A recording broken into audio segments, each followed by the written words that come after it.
En aquesta pràctica anem a calcular la força existent entre dos imants.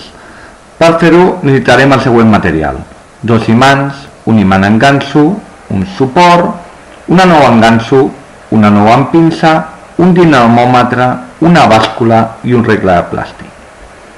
El muntatge experimental és el següent.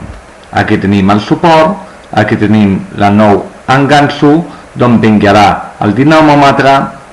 Aquí estaria l'imant en ganxo, al qual estaria enganxat l'imant 2, i un imant 1 a sota, a la mateixa vertical, que estaria subjectat per una nou en pinça. Llavors, el que farem prèviament és, abans, calcular el pes de l'imant 2 amb l'imant en ganxo. Això s'anomena F sub 0 i és la força que mesurarà el dinamòmetre justament. D'acord? Només el pes, quan no existeix encara la força magnètica. Llavors, quan nosaltres anem apropant l'imant 1 a l'imant 2, apareixerà una força magnètica que sumarà a la força sub 0, que era el pes inicial de l'imant 2 amb l'imant en ganxo, donant una força total que és la que mesurarà el dinamòmetre. De tal manera que si nosaltres volem calcular quina és la força magnètica final, només haurem de restar a la força del dinamòmetre la força F sub 0. La força magnètica entre dos imants es calcula mitjançant la llei de Coulomb, on diu que la força magnètica és proporcional al pols dels imants de cada imant i inversament proporcional a la distància al quadrat. Aquesta fórmula es pot aproximar per una fórmula com aquesta, on K és la constant de proporcionalitat, que seria mol sub 0 per T4pi per P', i Rn, que seria aquesta R al quadrat, de tal manera que la n ha de valdre menys 2. Aquesta és una funció exponencial. Aquesta funció exponencial la podem transformar en una funció rectilínia fent logaritme neperià en dos costats o logaritme en base decimal, de tal manera que la variable i seria ara la logaritme neperià de Fm, la variable x seria el logaritme neperià de R, el pendent seria la n i el terme independent seria el logaritme neperià de k. Llavors, com farem el procediment experimental?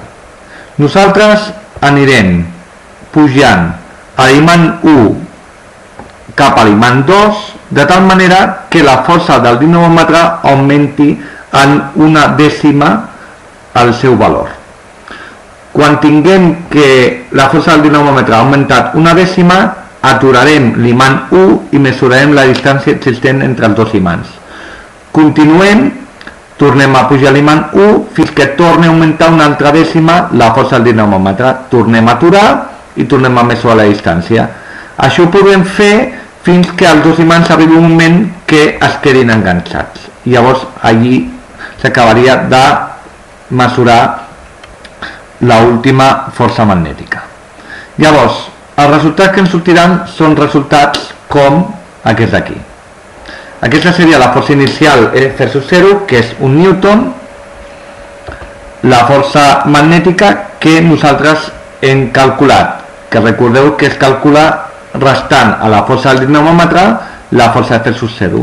Llavors sortirà 0,1 newtons, 0,2, fins nosaltres que hem mesurat 0,6 newtons, d'acord? Que és l'última força que hem pogut mesurar perquè ja després s'han quedat enganxats els imants. La R que ens han sortit han sigut aquests valors d'aquí. Quan més lluny està l'imant 1 de l'imant 2, l'error relatiu és més gran i quan més a prop ens trobem, l'error relatiu és més petit. Això tindrà influència en la gràfica que mostrarem. Llavors, el primer que hem de fer és calcular el logaritme neperià de Fm i el logaritme neperià de R. Llavors fem logaritme neperià parèntesis de 0,1, tanquem parèntesis i aquí tenim el primer valor. I ara arrosseguem per calcular la resta de valors. Fixeu-vos que he posat 4 decimals per tindre suficients decimals. Fem el mateix ara amb el logaritme neperià de R.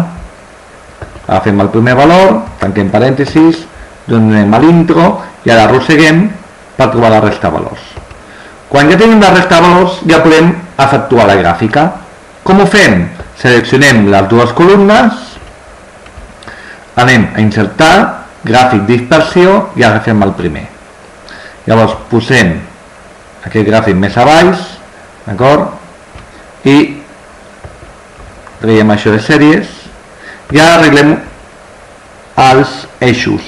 Com veieu tenen moltes xifres, no hi tenen tantes. Llavors li donem aquí a número i en lloc de 4 posem una xifra decimal. Fixeu-vos que queda molt millor. Fem el mateix amb l'eix horitzontal, del formato eje, número, una xifra, pam. I ja tenim també l'eix horitzontal. Llavors ara anem a posar rótulos del eje, título eje horizontal primario, título bajo el eje, aquí tenim el títol, llavors posarem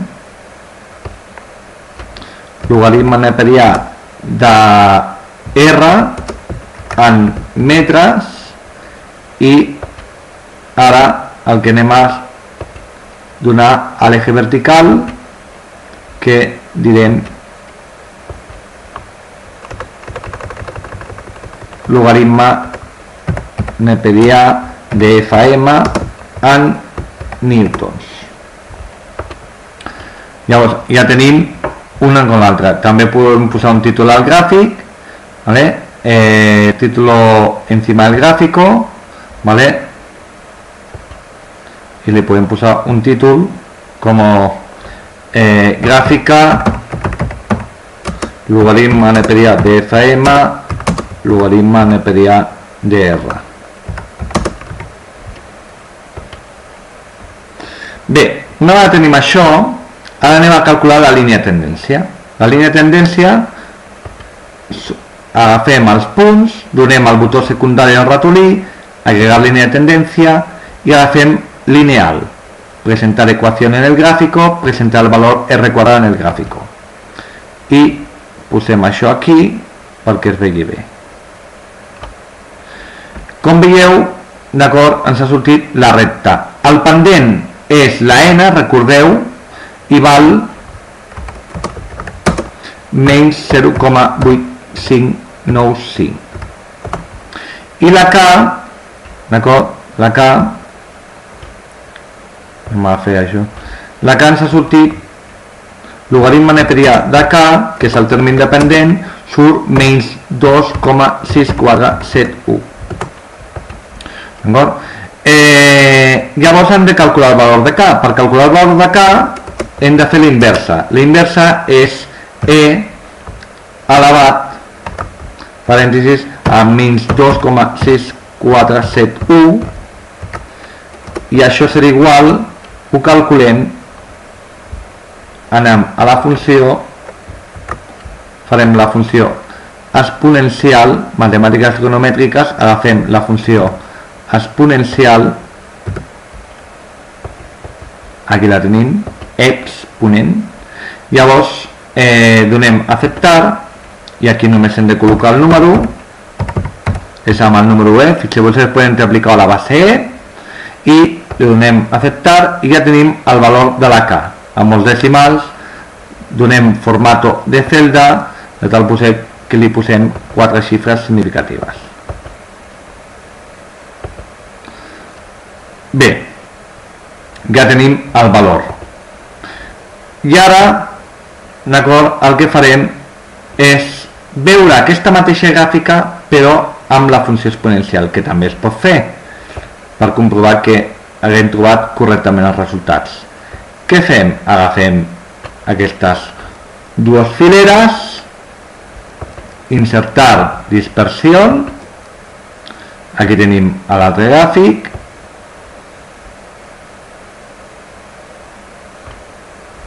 ja tenim el gràfic,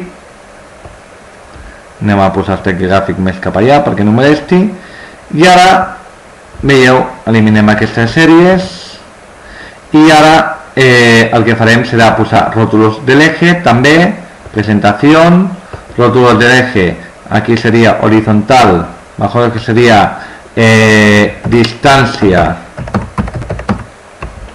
perdoneu, aquí distància R en metres, y ahora posem rótulo del eje vertical primario, que sería título vertical girado, que sería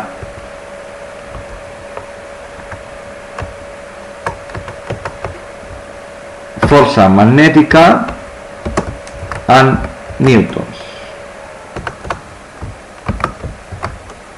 Ahora sí. Y un título del gràfic que es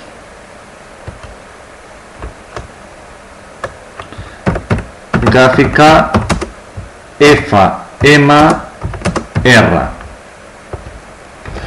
Llavors, ara seleccionem els punts, igual que abans, agregar línia de tendència, i ara hem de seleccionar la funció potencial, presentar equació del gràfico, presentar el valor de R. I ara anem a veure, anem a posar això aquí, i anem a comprovar. Fixeu-vos que surt la K 0,0709, justament el valor que ens ha donat, i la N menys 0,86, com veieu ens dona el mateix valor arrodonit. La R al quadrat, el coeficient de correlació surt 0,96, que està força bé, però no és proper a 1, no surt 0,99, com ens sortiria si fos molt bo. Fixeu-vos que els punts justament no estan damunt la línia exactament, sinó que estan una miqueta separats tant en una gràfica com l'altra. Això és perquè els punts que estan més allunyats tenen un error relatiu més gran. Si nosaltres traiem els dos primers valors, que són els que donen un error relatiu més gran, d'acord? Fixeu-vos què passa. Fixeu-vos, la R al quadrat sortia 0,96. Eliminem aquests dos valors i ara trobem que la R surt 0,9978 i a part la N, que abans valia 0,86, en surt menys 1,21. Augmentat no arriba a menys 2, com hauria de sortir el valor real, però en surt força millor. I això per què és? Perquè quan més a prop es troben els imants, d'acord, la distància que mesurem és cada vegada més correcta. Si nosaltres poguéssim apropar els imants tot el possible sense que s'ajuntessin, calculant la distància no en mil·límetres sinó en dècimes de mil·límetre i poder calcular forces magnètiques més grans, podríem arribar a trobar un valor de la N molt més exacte. Llavors, quan més gran és la distància, més gran és l'error relatiu i per tant l'exponent N ens surt pitjor. Llavors, si nosaltres no agaféssim els dos primers valors, com veieu, el resultat seria força millor. Ara, si tornem abans, tenim, d'acord, ara aquí tenim els valors d'abans, com veieu ens surten, d'acord, pitjors perquè hem tingut en compte ara els valors més allunyats. I aquesta és la pràctica, espero que us hagi agradat. Moltes gràcies.